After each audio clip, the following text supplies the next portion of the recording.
कुछ प्रश्न कभी भी सीधे उत्तर नहीं मांगते, वे भीतर उतरने का निमंत्रण होते हैं। ईश्वर हमसे प्रसन्न है या अप्रसन्न, यह जानने के लिए हम अक्सर बाहरी घटनाओं को देखते हैं, सफलताएं, विफलताएं, कष्ट, सुख, हानि, लाभ।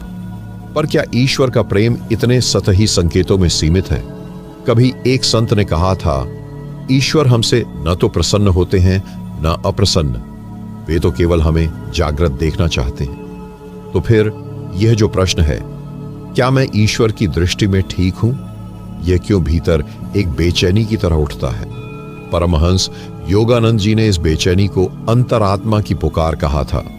वे कहते थे, जब आत्मा ईश्वर से दूर होती है तब जीवन में एक सूक्ष्म असंतुलन पैदा होता है जिसे बाहरी घटनाएं पहचान नहीं सकती, केवल हृदय अनुभव कर सकता है। आप जिस क्षण स्वयं से प्रश्न पूछना शुरू करते हैं, क्या मेरा मन शुद्ध है? क्या मेरे कर्म निर्मल हैं? क्या मेरे इरादे किसी को चोट तो नहीं पहुंचा रहे? उसी क्षण ईश्वर आपसे बोलने लगते हैं। लेकिन क्या आप सुन पा रहे हैं? अक्सर हम यह जानना चाहते हैं कि ईश्वर हमें देखकर क्या सोचते हैं, पर क्या हमने कभी यह पूछा है कि हम ईश्वर को देखकर क्या अनुभव करते हैं? क्या हमने कभी मौन में बैठकर उनकी उपस्थिति को महसूस करने का प्रयास किया है? क्या ईश्वर की कृपा केवल तभी होती है जब जीवन ठीक चलता है, या फिर क्या कभी कष्टों में भी उनकी उपस्थिति होती है? अब इससे पहले कि मैं आगे बढ़ूं, इस यात्रा की शुरुआत पर एक संक्षिप्त संदेश आप सभी के लिए जो अब तक इस रहस्य में साथ चल रहे हैं। प्रिय आत्माओं, यह केवल एक वीडियो नहीं, एक यात्रा है आपके भीतर की ओर। हम अक्सर ईश्वर को खोजते हैं मंदिरों में, शब्दों में, सफलताओं में, पर परम रहस्य यह है कि वे आपके भीतर मौन बैठे हैं। इस श्रृंखला में आप पाएंगे कि ईश्वर आपसे कभी दूर नहीं हुए, हम ही थे जो व्यस्त हो गए। यदि यह भाव आपके हृदय को छूता है तो कृपया यह पूरा अनुभव अंत तक सुने और अपने अनुभव हमें कमेंट में बताएं। आपका एक लाइक एक नई आत्मा को इस अंतर्मुखी पथ पर ला सकता है। तो क्या यह संभव है कि ईश्वर कभी नाराज न होते हों, या फिर हम ही हैं जो अपने हृदय के द्वार बंद करके उनके स्नेह को देख नहीं पाते? इन विचारों के साथ आगे बढ़ते हैं उस क्षण की ओर जहां मौन में ईश्वर स्वयं उत्तर देते हैं। अगले भाग की शुरुआत इन अंतिम शब्दों से होनी चाहिए, जहां मौन में ईश्वर स्वयं उत्तर देते हैं। वह मौन किसी शब्द का अभाव नहीं, बल्कि चेतना का विस्तार है। वहां कोई भाषा नहीं होती, फिर भी सब कुछ कहा जाता है। वहां कोई ध्वनि नहीं होती, फिर भी उत्तर अनहद गूंज की तरह भीतर उतरते हैं। परमहंस योगानंद जी कहा करते थे, जब हृदय शुद्ध हो जाता है तो मौन में ईश्वर स्वयं उतरते हैं, और वह उपस्थिति इतनी सघन होती है कि संदेह की कोई भी परछाई वहां टिक नहीं पाती। लेकिन क्या हमारे जीवन में यह मौन बचा है? क्या हम दिन में एक पल भी ऐसे मौन से मिलते हैं जहां केवल मैं और ईश्वर हों, बिना किसी विचार, अपेक्षा, भय, प्रार्थना या मांग के? यदि ईश्वर हमसे प्रसन्न है तो उसका सबसे प्रथम संकेत है आत्मिक शांति। एक ऐसी शांति जो किसी उपलब्धि से नहीं आती, किसी तर्क से नहीं उपजती, बस भीतर से स्वतः बहती है। पर जब यह शांति टूटती है तो क्या इसका अर्थ यह होता है कि ईश्वर अप्रसन्न है? नहीं, योगानंद कहते हैं, ईश्वर का प्रेम अनंत है, पर आत्मा जब अपने कर्मों से उस प्रेम की धारा से हट जाती है तब चेतना असंतुलित हो जाती है। ईश्वर नहीं बदलते, बदलती है हमारी ग्रहण शक्ति। तो प्रश्न यह नहीं कि ईश्वर क्या सोचते हैं, प्रश्न यह है कि आप अपने जीवन के प्रति कितने ईमानदार हैं। क्या आपके कर्म शुद्ध हैं? क्या आप अपने भीतर के संदेहों को पहचानते हैं या उन्हें ढक कर जीते हैं? क्या कभी आपने स्वयं से यह पूछा है कि मैं जो कर रहा हूं, क्या वह मेरे आत्मा के मार्ग से मेल खाता है? क्या मेरा जीवन किसी अदृश्य पुकार को अनसुना कर रहा है? क्या मेरी साधना अब केवल एक यांत्रिक अभ्यास बन चुकी है? ईश्वर की कृपा की पहचान बाहरी सुख नहीं, बल्कि एक गहरे आंतरिक सामंजस्य में होती है, जब आप अपने आप से आंख मिला सकते हैं, बिना शर्म के, बिना किसी बनावट के। जब ईश्वर भीतर उतरते हैं तो कोई चमत्कार नहीं होता, कोई रोशनी नहीं चमकती, कोई घंटियां नहीं बजती। होता है तो बस इतना कि मन अचानक शांत हो जाता है और उस शांति में एक अनुभूति जन्म लेती है कि आप कभी भी अकेले नहीं थे। अब इस अनुभव को और गहरा करते हुए हम बढ़ेंगे उस स्थिति की ओर जहां आत्मा और ईश्वर का संवाद शब्दों से परे होता है। यह संवाद मौन की भाषा में होता है, वो मौन जो न केवल बाहर बल्कि भीतर भी उतर चुका होता है, जहां विचार नहीं केवल अनुभव बचता है, जहां प्रार्थना नहीं केवल समर्पण बचता है और जहां खोज नहीं केवल उपस्थिति रह जाती है। परमहंस योगानंद इस मौन को ईश्वर का स्पंदन कहते थे, एक ऐसी स्थिति जहां आत्मा और परमात्मा के बीच कोई द्वैत नहीं रहता। वहां न प्रशंसा होती है न नाराजगी, केवल एक अखंड प्रकाश होता है जो प्रेम की तरह भीतर भरता चला जाता है। लेकिन प्रश्न यह है, क्या हम उस संवाद के योग्य हैं? क्या भीतर इतनी स्थिरता है कि जब ईश्वर मौन बोले हम उन्हें सुन सकें? क्या जीवन में इतनी सच्चाई है कि जब वे दर्पण दिखाएं हम उसमें बिना डर के अपना चेहरा देख सकें? हम में से कई लोग ईश्वर की कृपा चाहते हैं लेकिन सत्य का सामना नहीं करना चाहते। हम चाहते हैं कि जीवन सरल हो जाए लेकिन मन की उलझनों को पकड़े रहते हैं। तो क्या यह संभव है कि ईश्वर प्रसन्न हो पर हम स्वयं अपने भीतर ईश्वर की उपस्थिति को न समझ पा रहे हो? यह भी एक दुर्लभ पीड़ा है जब ईश्वर साथ होते हैं लेकिन हमारी चेतना इतनी शोर में डूबी होती है कि हम उन्हें पहचान नहीं पाते। योगानंद जी ने एक शिष्य से कहा था, तुम्हारी सबसे बड़ी बाधा यह नहीं कि ईश्वर तुमसे दूर है बल्कि यह कि तुम स्वयं से दूर हो। तो अब प्रश्न यह है, क्या आप स्वयं से मिल पाने के लिए तैयार हैं? क्या आप उस गहराई में उतरना चाहते हैं जहां आपकी पहचान समाप्त हो जाती है और केवल एक रह जाता है? क्योंकि जब आत्मा स्वयं से मिलती है तभी ईश्वर का प्रथम स्पर्श होता है। अब इस मौन, इस स्पर्श, इस अनुभव की अगली परत में उतरते हैं जहां चेतना धीरे धीरे आत्मा की दिशा में प्रवाहित होने लगती है। यह प्रवाह कोई विचार नहीं, कोई कल्पना नहीं, यह एक जीवित अनुभव है, जैसे कोई अदृश्य करुणा आपको भीतर खींच रही हो।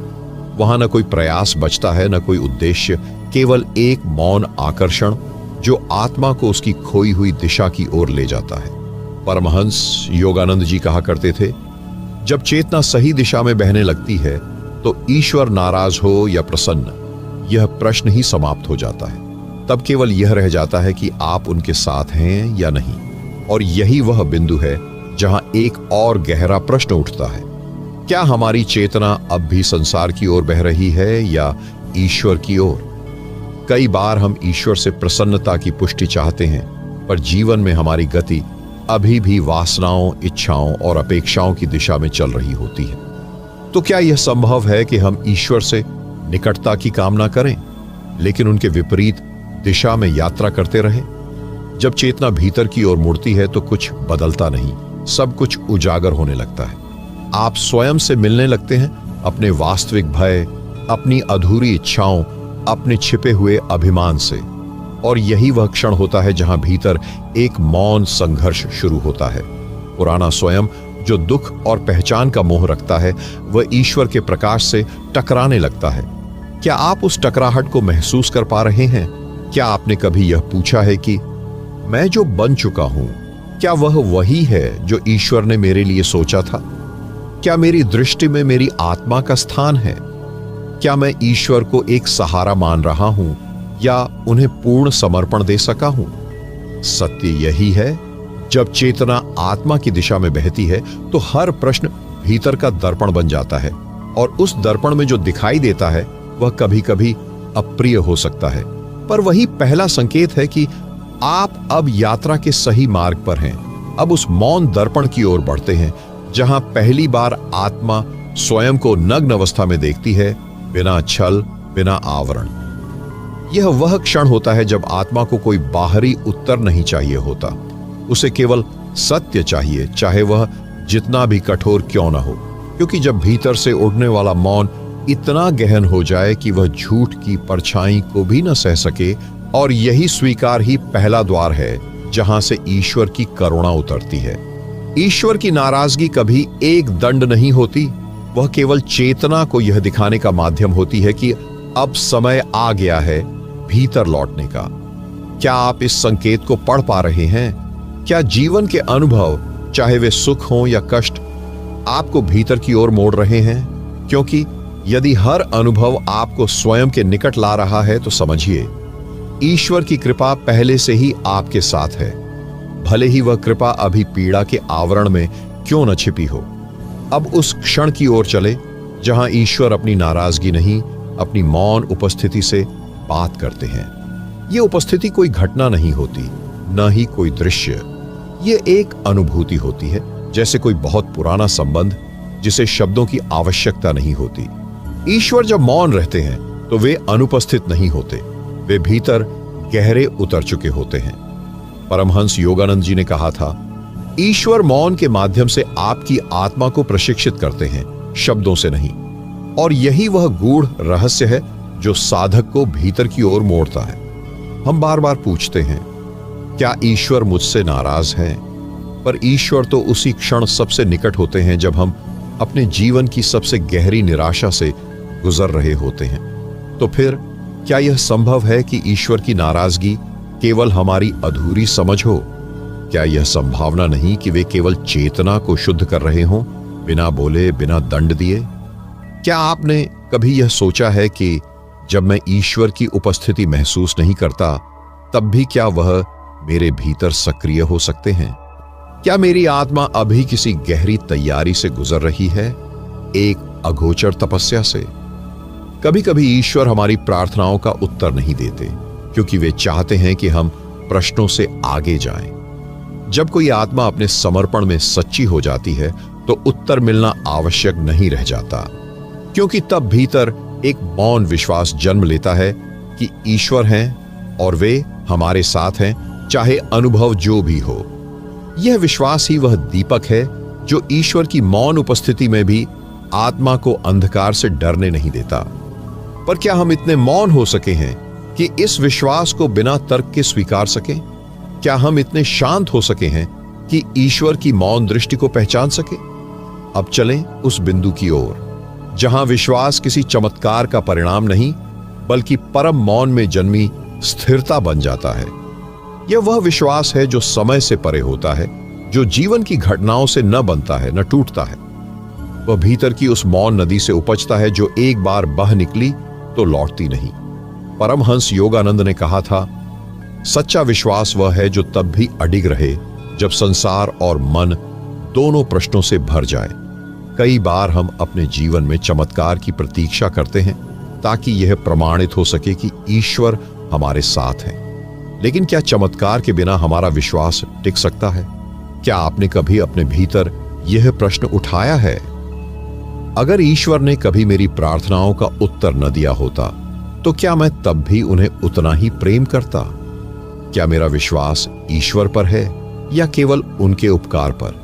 यह प्रश्न हमें भीतर खींच ले जाता है, उस स्थल तक जहां विश्वास को अब किसी कारण की आवश्यकता नहीं होती, क्योंकि वहां आत्मा जान जाती है कि ईश्वर की प्रसन्नता हमारे कर्मों की चतुराई से नहीं, हमारी नीयत की शुद्धता से जुड़ी होती है।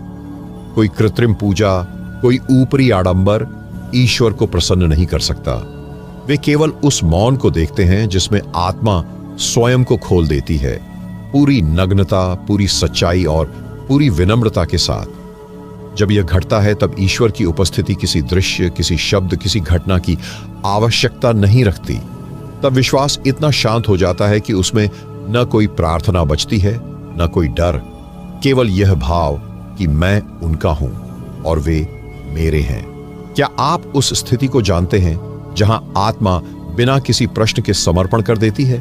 क्या आप वहां पहुंच चुके हैं जहां ईश्वर की प्रसन्नता या नाराजगी से परे केवल उनका होना ही पर्याप्त लगने लगता है? अब हम बढ़ते हैं उस क्षण की ओर जहां आत्मा यह नहीं पूछती कि ईश्वर क्या चाहते हैं, बल्कि केवल यह जीती है कि अब और कुछ नहीं चाहिए, केवल वे स्वयं।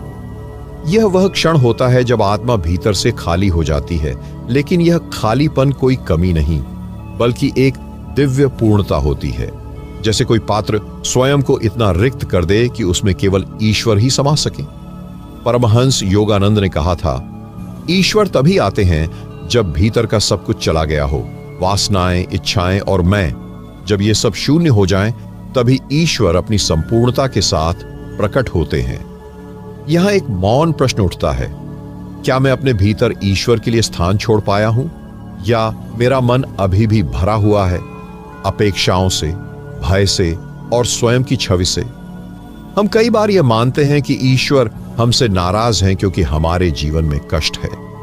पर क्या यह संभव नहीं कि ईश्वर स्वयं उस कष्ट के माध्यम से हमें अपने निकट बुला रहे हों? क्या आपने कभी यह अनुभव किया है कि जिस समय सबसे अधिक अंधकार था, उसी समय भीतर एक हल्की सी रोशनी फूट रही थी? वह रोशनी ही ईश्वर का संकेत होती है। वह आपको बताती है कि वह नाराज नहीं है, वे मौन हैं, क्योंकि वे जानते हैं कि अब आप सुन सकते हैं। आपकी आत्मा अब उस भाषा को समझने लगी है जो शब्दों से परे है, जो दृष्टि से नहीं, अनुभूति से देखती है। अब जीवन न किसी सिद्ध की यात्रा रह जाता है, न किसी उपलब्धि की चाह, बल्कि केवल एक सहज निवास बन जाता है ईश्वर के हृदय में। और तब प्रसन्नता या नाराजगी जैसे विचार भी अर्थहीन हो जाते हैं। क्या अब आप तैयार हैं उस क्षण को स्वीकारने के लिए जहां ईश्वर को कोई प्रमाण देने की आवश्यकता नहीं, न ही उनसे कोई प्रमाण मांगने की जरूरत, जहां केवल मौन, प्रेम और समर्पण बचते हैं? अब बढ़ते हैं उस दिव्यता की ओर जहां आत्मा ईश्वर को खोजना बंद कर देती है और स्वयं उनकी श्वास बन जाती है। अब खोज नहीं होती, केवल उपस्थिति होती है। अब प्रार्थना नहीं होती, केवल मौन होता है। अब ईश्वर को मनाने की कोई आवश्यकता नहीं होती, क्योंकि आत्मा जान चुकी होती है कि वह पहले से ही ईश्वर की गोद में है। परमहंस योगानंद ने कहा था, जब आत्मा को यह बोध हो जाता है कि वह ईश्वर में समाई हुई है, तब वह न डरती है, न मांगती है, वह केवल बहती है। क्या आपने कभी जीवन को बहने दिया है, बिना रोके, बिना नियंत्रित किए? क्या आप इतने शांत हुए हैं कि जीवन की हर स्थिति को ईश्वर की इच्छा समझ सकें? बहुत बार हम जीवन में यह सोचते हैं कि ईश्वर प्रसन्न होंगे तो सुख मिलेगा, नाराज होंगे तो दुख। लेकिन यह दृष्टि अब अधूरी जान पड़ती है, क्योंकि जो आत्मा ईश्वर में जाग चुकी है वह जानती है सुख और दुख दोनों ईश्वर की भाषा है। जो आत्मा केवल ईश्वर को चाहती है वह ईश्वर के किसी रूप से मुंह नहीं मोड़ती, न कृपा से, न परीक्षा से, न मौन से। क्या आप इस प्रेम को जान पाए हैं जहां कोई अपेक्षा नहीं, कोई व्यापार नहीं, केवल समर्पण है और उसका गहरा रहस्यमयी सौंदर्य? अब प्रश्न यह नहीं है कि ईश्वर आपसे खुश हैं या नाराज, बल्कि यह, क्या आप उनके लिए अपने जीवन को खोल पाए हैं? क्या आप भीतर इतना नीरव हो चुका है कि ईश्वर आपकी श्वास में निवास करने लगे? क्योंकि जब यह घटता है तो ईश्वर कोई दूसरा नहीं रह जाते, वे आप ही के हृदय की धड़कन बन जाते हैं। अब बढ़ते हैं उस अंतिम पड़ाव की ओर जहां न आराधना शेष रहती है, न आराध्य, केवल एकत्व बचता है, पूर्ण और मौन। यह वह अवस्था है जहां शब्द समाप्त हो जाते हैं और केवल अनुभूति रह जाती है, जहां स्वयं ईश्वर और आत्मा के बीच की सारी सीमाएं मिट जाती हैं और शाश्वत प्रेम की अनुभूति में विलीन हो जाते हैं। परमहंस योगानंद ने कहा था, सच्चा योग तब होता है जब मैं और तुम का भेद मिट जाता है और केवल हम रह जाते हैं। इस अंतिम पल में प्रश्न भी समाप्त हो जाते हैं, क्या ईश्वर हमसे खुश हैं या नाराज? क्योंकि उस परम एकता में खुशी और क्रोध का कोई अस्तित्व नहीं रहता। जो रहता है वह केवल प्रेम है, एक शाश्वत निश्चल प्रेम जो सब कुछ समेटे हुए है। जब आत्मा इस प्रेम में डूब जाती है तब जीवन स्वयं एक अनंत उत्सव बन जाता है। क्या आपने कभी उस प्रेम को अनुभव किया है जो सभी सीमाओं से ऊपर हो, जो शांति देता है, जो शक्ति देता है, जो सब कुछ समझा देता है बिना किसी शब्द के? यह प्रेम ही ईश्वर की वास्तविक प्रसन्नता है, और वह प्रसन्नता तभी संभव होती है जब आत्मा स्वयं को पूरी तरह से खोल दे। तो फिर क्या अब आप तैयार हैं उस प्रेम को अपनाने के लिए जो न केवल खुशी है बल्कि शाश्वत शांति और अनंत जीवन भी है? यह यात्रा यहीं समाप्त नहीं होती बल्कि यहीं से शुरू होती है, एक ऐसे अस्तित्व की ओर जहां ईश्वर और आत्मा एक ही धड़कन पर सिमट जाते हैं। हमारे इस संवाद का अंत इसी सत्य के साथ होता है कि ईश्वर की प्रसन्नता और नाराजगी से ऊपर है केवल वह प्रेम जो हम सब में विद्यमान है। अब जब यह यात्रा समाप्त हुई तो कोई उत्तर नहीं बचा, केवल मौन। वह मौन जो ईश्वर की सबसे गूढ़ भाषा है। यदि आपने इस यात्रा में कुछ भी ऐसा महसूस किया हो जो शब्दों से परे था, तो समझिए ईश्वर आपसे नाराज नहीं है, वे भीतर हैं और बहुत प्रेम में हैं। यह वीडियो अब समाप्त होती है, लेकिन आपकी आत्मिक यात्रा अब भी शुरू हुई है। आपका जीवन ही अब उत्तर बन जाए और आपका मौन ही उनकी उपस्थिति। धन्यवाद।